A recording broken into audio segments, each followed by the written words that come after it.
Hi friends, welcome back to the channel. Are you considering buying the new Apple Watch Series 6 or even upgrading from one of the older Apple Watches? Well, then you will find this video really useful to help you decide about your purchase. I've been using the Apple Watch Series 6 for the past couple of weeks, and this is my first Apple Watch. Having come from a Samsung Watch LTE previously, I have made some important observations about this watch. So, for an unbiased and unsponsored review, as well as 3 great health apps to add to any Apple Watch, do watch this video till the end. My name is Ashish, and I have a love for technology that enables and makes a difference in our everyday lives. For this reason, I have a few devices like the iPad Pro 12.9 and its ridiculously priced Magic Keyboard. Since I have a MacBook Pro already, the mere existence of this device is superfluous to my needs.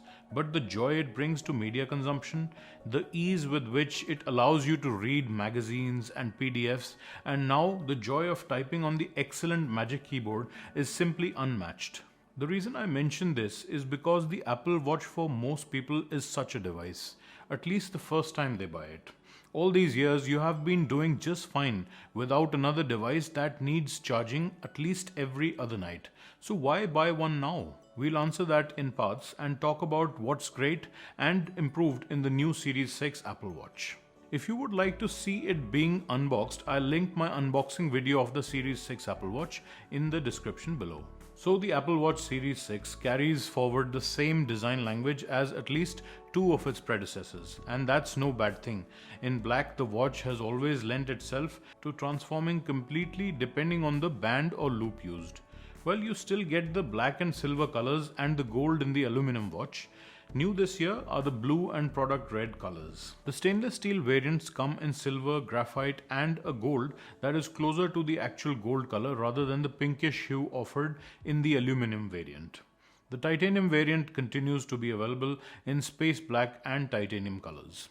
So really, if you care about standing out from the older Apple Watches or simply want a new color, the blue and red are your best options. I've chosen the blue, and it's a nice understated darkish blue color that goes well with the blue sport band that I have chosen. In fact, there was little choice on the Indian Apple Store. Unlike the US and UK stores, this was one of the only options available if you chose the blue color. Let's talk a bit about the bands, as there is a new introduction here as well. New for 2020 are the solo loop and the braided solo loop, meaning there is no clasp on them both, and provided you have chosen your size carefully, both these bands offer ease of wearing the watch just like a bracelet. The braided solo loop is kind of expensive though, at 7,900 rupees in India, and the availability at the moment on the official store is showing a wait of 6 to 8 weeks. Normally I would have chosen the deep navy sport loop, as I find that really comfortable and almost infinitely adjustable. Remember, if you want to use the full complement of features on offer on the Series 6, you will have to wear it a lot. That means going off to sleep with it if you want to track your sleep. So choose carefully the band you want, and my recommendation would be to avoid the solo loops for the simple reason that the adjustable bands offer you a different fit depending on how your wrist feels at different times of the day. The sport band in deep navy color that I have received is okay in my opinion. It does get sweaty underneath if you wear it for long periods, but at least it's no problem wearing it in the water.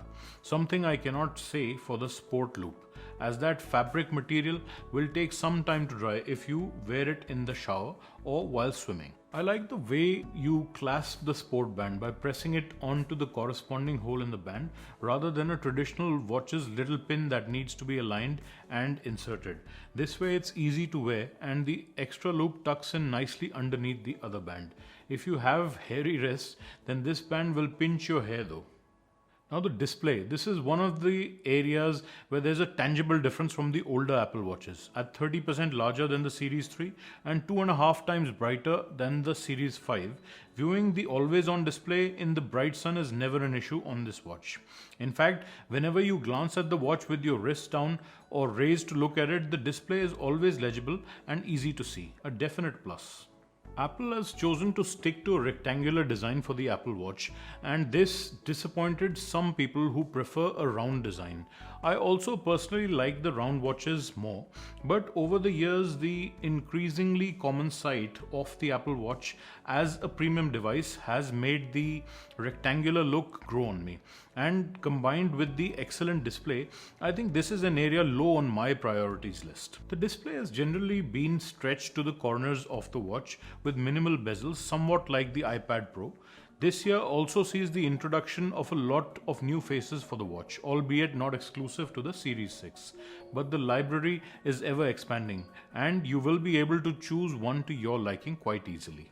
You can set up the Apple Watch to display its apps in two ways, either as a list or as a grid, and in the latter you can move it around and zoom in and out either by touching the screen or by turning the crown. I tried keeping it in the list mode for a bit but found that scrolling through the list to get from one app to the other took longer than keeping it in the grid mode. Once you start to remember where on the grid each app lives, after that it becomes muscle memory and it's easy to find and open an app. Whenever you take the watch off and on or switch wrists, the watch will ask you for your passcode. This is excellent for security, but I wish the little crown had a Touch ID sensor built in to do this. Even better, if a future Apple Watch can have Face ID built in, then the whole process will be even more seamless. Admittedly, you don't end up entering the passcode too often if you keep wearing your watch, but I'm sure that this will change with a future generation of the watch. I used the Samsung Watch LTE for a good while, and that had a round design and a rotatable bezel that could be used for navigating between apps, and I liked that implementation a lot. Obviously, you cannot have that with a rectangular watch, but it's interesting to see the various possibilities. However, the Samsung Watch was no match for the Apple Watch when it comes to the interface design and the fluidity. The thoughtfulness that we associate with Apple products is present here, and notifications that you get are always legible and appear with beautiful transitions. Notifications also appear reliably and haptics are excellent.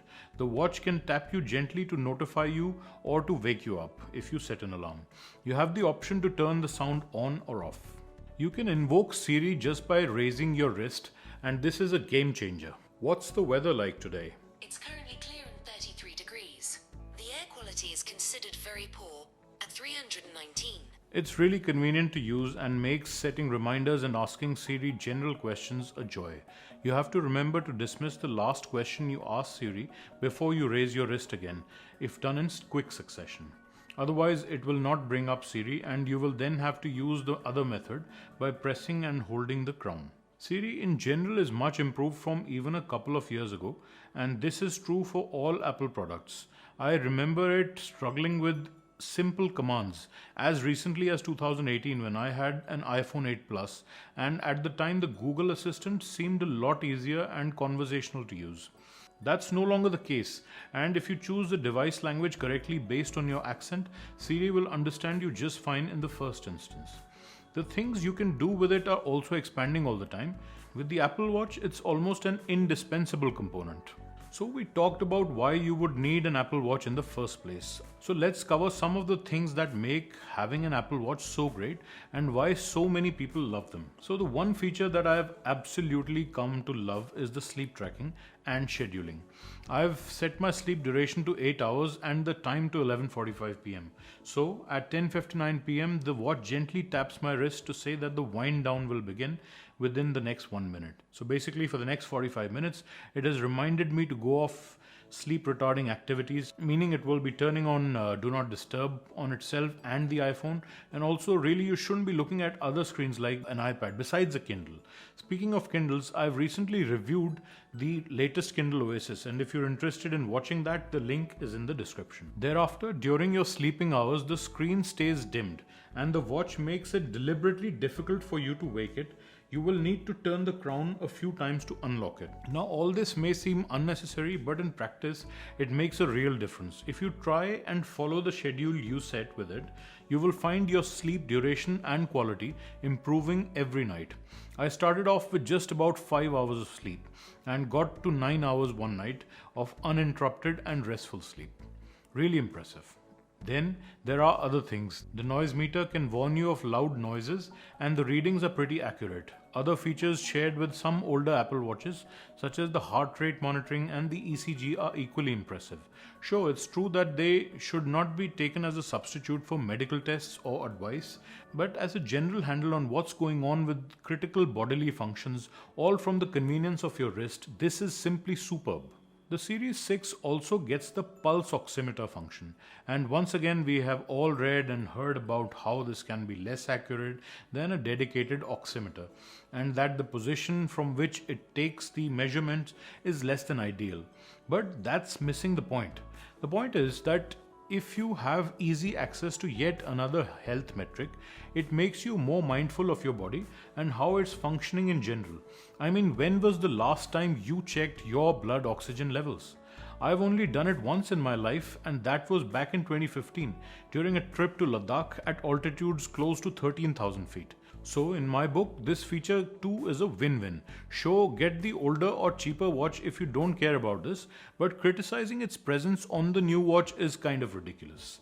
The performance of this function can, however, be a bit temperamental, and you can get the dreaded unsuccessful measurement message.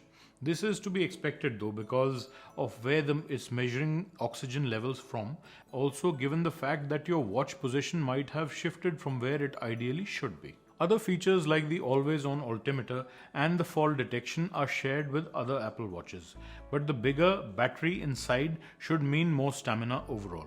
The Apple Watch in general, and not only the Series 6, can act as your monitor when you wash your hands. This feature is sometimes misunderstood, and it took me a while to figure this out as well.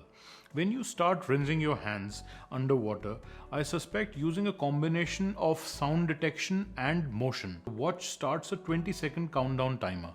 Now, what's interesting here is that it wants you to apply soap on your hands for 20 seconds, not rinse them with water.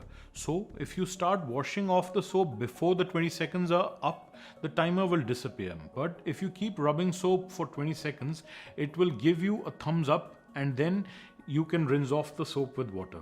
In these pandemic times, this can really be a lifesaver if you understand it and abide by it. So let's talk about the battery life. In short, in my experience, the battery tends to last from 30 hours to nearly 48 hours. And that's with the always on display enabled, and in general not using the watch in any power saving mode.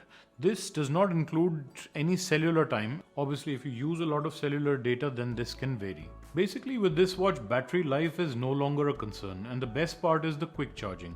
Since I use the sleep tracking features of the watch, I don't charge it at night. Overnight, it only loses around 9 to 10% of its battery.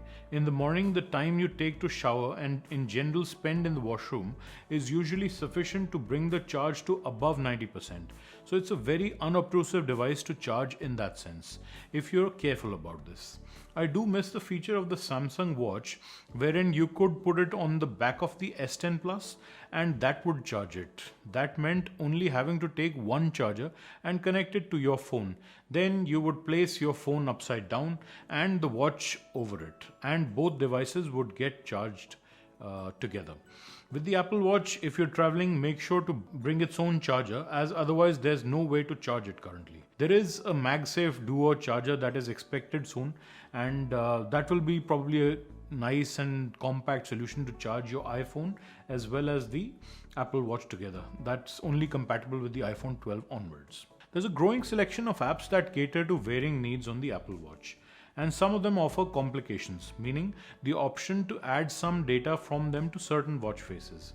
One notable exception at the moment is WhatsApp. There is no native app and you can't compose a message from the app, although you can respond to a message. There are a few third-party apps that can do this, but the reviews about them are mixed and most of them are not free. Apple Music lets you stream music when on cellular, meaning no need to carry your phone when out running or walking. This feature is not yet enabled on the Spotify app, but you can add songs to be stored and played from the watch itself. Google Maps also works only in continuation of something you start on your phone. Thankfully, Apple Maps can display your location and navigate you from the watch itself. Translate app also works by speech both ways. Core apps like reminders, phone, messages, mail, and calculator all work as expected with the same look and feel as on the iPhone. The best part is that the content is generally readable and any buttons that you need to press are easy and big to press. Now, a note here on the Apple ecosystem.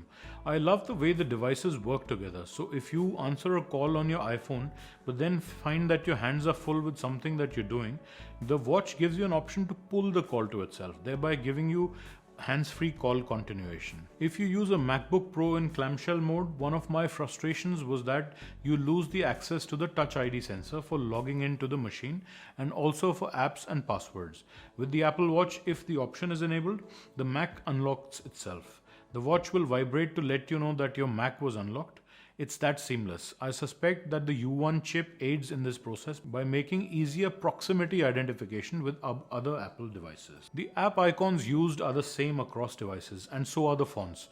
Because of the watch's small size, you don't get an option to type. Instead, you can scribble or you can dictate a message. Whilst the watch is taking your health measurements throughout the day silently, you don't even have to look at it to review the data.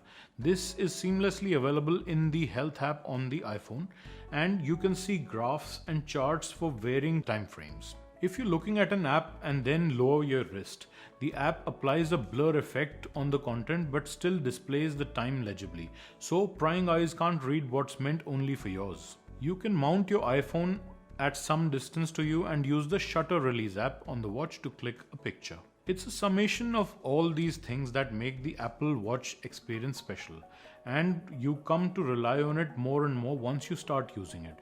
Basically, each Apple device feels like the same experience in a different form factor, and that consistency is the secret. Blood oxygen levels, a brighter display, a bigger battery, the faster S6 processor, and the U1 spatial awareness chip. These are the main exclusive Apple Watch Series 6 features. So your decision about which watch to get will rest on how much emphasis you give to these features. And that's assuming you're looking at the Series 5 as well. That watch is no longer sold officially by Apple, but obviously will be available discounted by some retailers for some time. If you're considering the SE, then you will lose other features such as the ECG function and the always on display. Fact is that the Series 5 is a better buy than the SE if you can find it at a good discount. If you're not too price sensitive, then ignore these two and buy the Series 6. It will be good for at least the next 3 years and will feel much snappier than the others later on in its life as well. If you get a seriously good deal, then choose the Series 5 over the SE. And the SE is good for first-time buyers on a budget that are not concerned about losing the aforementioned features. So now that you know a lot about the Apple Watch, you'll want to know which apps are a must-have as soon as you get your new watch. Well, stick around till the end as I'll list 3 health apps that are a must for any Apple Watch user. So in summary, the Series 6 represents a refinement of a successful formula. One that started with the Series 4, got better with the Series 5, and now sees further improvements with the 6. Sure, the upgrades are incremental, but welcome all the same. None of its new features is frivolous and will be useful for certain sets of users. The battery life is satisfactory and the display is nice and legible under all conditions. What makes the Series 6 special is actually common to all Apple Watches, and that is the consistency and cohesion of the Apple ecosystem. If you want the best the company offers at the moment and would like to keep the watch for a while, the Series 6 represents not only the best watch but possibly the best smartwatch in the world. And this is coming from someone who has owned and experienced the best of the Android and Tizen world. So go right ahead with the Series 6. It's a device you will come to love. Now, as promised, here are 3 health apps that I found really useful when it comes to the Apple Watch. The first is Pedometer Plus.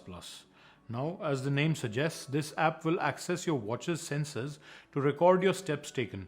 But in contrast to the stock Apple Steps complication, you can actually display the number of steps taken on the watch face itself. The stock complication only displays a logo and you have to tap that to view the number of steps taken. The second app is called Cardiogram, and this does the same for your heart rate. You can set up a complication to always display your heart rate on the watch face itself. And lastly, an app that used to be paid but is currently free is the Nike Plus Run Club app.